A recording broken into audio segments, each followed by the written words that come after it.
O petróleo voltou a disparar acima dos $107 por barril depois de Trump ameaçar o Irão, dizendo que o relógio está a contar. O Bitcoin teve esta queda com mais de 500 milhões em posições alavancadas liquidadas numa única hora, e os earnings no primeiro trimestre revelam uma onda massiva de diminuição de risco. A Cerebras estreou-se em bolsa e disparou quase 70% no primeiro dia, no maior IPO de sempre em inteligência artificial. A gasolina voltou a subir em Portugal, com o Brent a caminho de uma subida semanal de 7%. E a agência canadiana DBRS melhorou a perspectiva de Portugal para positiva, mas a economia estagnou no primeiro trimestre. Tudo isto e muito mais neste PT Market News. Ora bem, vamos começar pela escalada militar no Médio Oriente e o impacto direto nos preços da energia.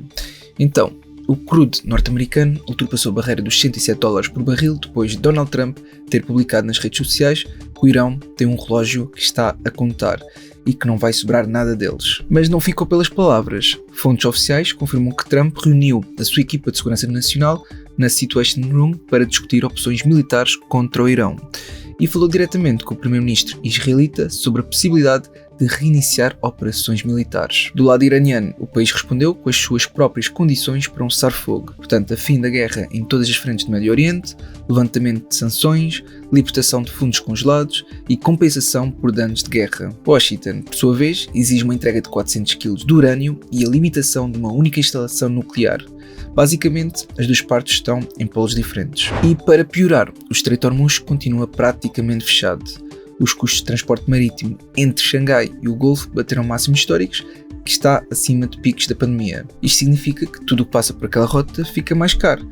Petróleo, gás, produtos químicos. Entretanto, um drone atinge uma central nuclear nos Emirados Árabes Unidos, provocando um incêndio. Depois, a maior criptomoeda do mundo desceu cerca de $4.000, mas pronto, tendo em conta que é um mercado de criptomoedas, é normal que exista esta volatilidade. Ou seja, foram mais de 500 milhões em posições long alavancadas que foram liquidadas em apenas 60 minutos. Mas a parte que é realmente relevante é o que torna isto mais estranho, é que esta queda aconteceu logo a seguir à aprovação do Clarity Act no Comitê Bancário do Senado. Ou seja, a legislação cripto mais favorável da história dos Estados Unidos avançou e o mercado reagiu a cair. A explicação mais provável é que o mercado já tinha descontado esta notícia e com a escalada geopolítica no Médio Oriente e também o petróleo acima dos $107, os investidores optaram por reduzir o risco. E por falar em reduzir o risco, os maiores gestores de fundos do mundo estão a fazer todos exatamente o mesmo, em que os relatórios do primeiro trimestre de 2026 revelam uma onda de vendas coordenadas entre os nomes mais conhecidos da Wall Street. Para ser mais específico, isto foi o que aconteceu. O assessor do Warren Buffett, Greg Abel, reduziu o portfólio da empresa de 40 posições para apenas 26. Bill Ackman vendeu a Alphabet para comprar a Microsoft. A Aker Capital, um dos fundos mais respeitados do mundo em ações de qualidade, desfez-se de posições que os tornaram famosos. Agora, a estreia em bolsa que ninguém esperava que fosse tão forte foi a Cerebras Systems, que é uma empresa americana de chips de inteligência artificial que entrou na Nasdaq na quinta-feira e as ações dispararam quase 70% no primeiro dia de negociação. Foi o maior IPO de sempre no setor de inteligência artificial. Por enquanto, a Cerebras fabrica o maior chip no mundo para treino de modelos de inteligência artificial e no momento em que a procura por poder computacional para AI continua a explodir, o mercado claramente acredita que há espaços para concorrentes da Nvidia neste segmento. Passando agora ao mercado de ações e aos earnings desta semana. A Cisco apresentou resultados e as ações subiram 15% depois de reportar um aumento significativo nas encomendas relacionadas com inteligência artificial. A Honda subiu mais de 7%, apesar de ter reportado o primeiro prejuízo operacional em quase 70 anos. A marca de luxo Burberry caiu mesmo com sinais de recuperação tanto nas vendas na América como na China. As receitas anuais ficaram em linha com expectativas nos 4,4 mil milhões de libras, mas o mercado queria mais. E a SpaceX está a preparar o seu IPO na Nasdaq para 12 de junho. Uma avaliação-alvo de 1,75 bilhões de dólares. Se concretizar esse preço, será o maior IPO da história. A Nvidia investiu milhares de milhões em 7 empresas diferentes, reforçando a sua estratégia de expandir o ecossistema da AI para além dos seus próprios chips. Sendo que o S&P 500 subiu quase 16% desde março, mas a subida está concentrada num grupo de nomes. Por baixo da superfície, a maioria das ações não está a acompanhar. Por outro lado, os investidores individuais continuam a aumentar o risco. Representam 25% do volume total dos maiores ETFs alavancados da Nasdaq 100 desde 2021. E os investidores japoneses venderam 29,6 mil milhões de dólares em obrigações americanas no primeiro trimestre, representando a maior venda trimestral desde o segundo trimestre de 2022. Aproveito também para agradecer à Frame24 por apoiar este vídeo, sendo que eles têm instrumentos financeiros como ações, ETFs, obrigações e por aí fora, em bolsas como a Nasdaq, New York Stock Exchange, entre outras. Passando ao panorama económico mundial, a inflação está a subir em 27 dos 29 principais países ao mesmo tempo. É uma das ondas inflacionárias mais amplas desde a pandemia, alimentada em grande parte pelo petróleo acima dos $100 por causa da guerra no Irão. Nos Estados Unidos, os preços da eletricidade subiram 6,1 em termos anuais em abril, que é o valor mais alto desde janeiro. Ao mesmo tempo, o CPI geral subiu 3,8, que é a maior leitura desde o início do ano. Os custos de transporte de mercadorias também dispararam, com o índice de preços de transporte do LMI a atingir o valor mais alto desde 2018. Além disso, as probabilidades implícitas pelo mercado de uma subida da taxa de juros pela Fed até o final de 2026 ultrapassaram os 50% pela primeira vez. E por outro lado, os americanos estão a entrar em cumprimento na dívida de empréstimo estudantil a um ritmo recorde. Só para teres noção, a dívida estudantil em atraso saltou de 12,2 mil milhões para 171 mil milhões, que é um máximo histórico que ultrapassa o pico de 2019. Além disso, o mercado de obrigações está a dar sinais preocupantes em todo o mundo.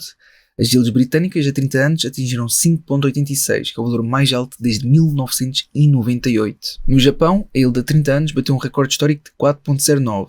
E nos Estados Unidos, a yield a 20 anos ultrapassou os 5,15. E por fim, a China e os Estados Unidos anunciaram um compromisso para reduzir tarifas e a China confirmou a compra de aviões americanos. Foram também criados conselhos bilaterais de comércio e investimento, que é um passo positivo, mas ainda de longe de resolver a guerra comercial. Na geopolítica, para além da escalada com o Irão que já cobrimos, há outros desenvolvimentos que eu considero que são relevantes. Por exemplo, Cuba, que adquiriu mais de 300 drones militares e começou a discutir planos para atacar a base americana na Flórida. O diretor da CIA voou a Havana na quinta-feira para avisar pessoalmente as autoridades cubanas contra escaladas. Um grande drone ucraniano atacou Moscou, matando pelo menos 3 pessoas e ferindo várias. A guerra na Ucrânia continua a escalar, mesmo enquanto o mundo está focado no Médio Oriente. Os G7 vão reunir-se para discutir a reabertura do Estreito de Hormuz. Isto porque se a reserva global de petróleo continuar a cair com o Estreito de Hormuz fechado, pode atingir mínimos históricos. O Irão vai reabrir a sua bolsa de valores na terça-feira, pela primeira vez em 80 dias desde o início da guerra. Ao mesmo tempo, lançou uma plataforma de seguros marítimos chamada Hormuz Safe para navios que atravessem o estreito com pagamentos aceitos em criptomoedas. Quanto aos indicadores de mercado, o índice de Buffett revela agora uma ligeira correção no mercado, aproximando-se dos 230%. Para finalizar, deixo aqui uma nota para os principais earnings que irão sair na próxima semana, com destaque para a Marvel, Salesforce e Snowflake no dia 27 e a Costco, Dell e Autodesk no dia 28. Passando agora a Portugal. A gasolina voltou a subir e os contratos de futuros Brent caminham por uma subida de 7%, o que reflete diretamente nos preços da bomba de combustível. O gasóleo desceu 6 cêntimos e a gasolina 1,1. Mas o desconto extraordinário do ISP continua a encolher, em que o governo reduziu o desconto em 1,47 cêntimos no gasóleo e 0,21 na gasolina. E sobre a avaliação de Portugal, a agência canadiana DBRS decidiu manter o rating da dívida soberana inalterada, mas melhorou a perspectiva de estável para positiva. Isto é um sinal que poderá haver uma subida no rating no futuro. O CEO do BCP, Miguel Maia, concordou com a ideia de reduzir a taxa de esforço mínima para o acesso do crédito à habitação. Diz que poderia facilitar o acesso à habitação, mas também aumenta o risco para os bancos se a economia piorar. Os CEO das empresas do PSI ganharam em média 53 vezes mais do que o trabalhador comum. É uma análise às remunerações dos líderes das principais cotadas na Bolsa de Lisboa que mostra uma disparidade salarial que continua a crescer. O número de pessoas empregadas com ensino superior em Portugal aumentou 104% em apenas 15 anos. Já são quase 1,9 milhões, representando mais de 1/3 de todo o emprego do país. Os seguros de saúde privados pouparam quase 2 mil milhões de euros ao SNS em 2023. Se não existissem seguros privados, então a pressão cairia toda sobre o sistema público. E para terminar, a crise energética provocada pela guerra no Médio Oriente já está a afetar voos na Europa.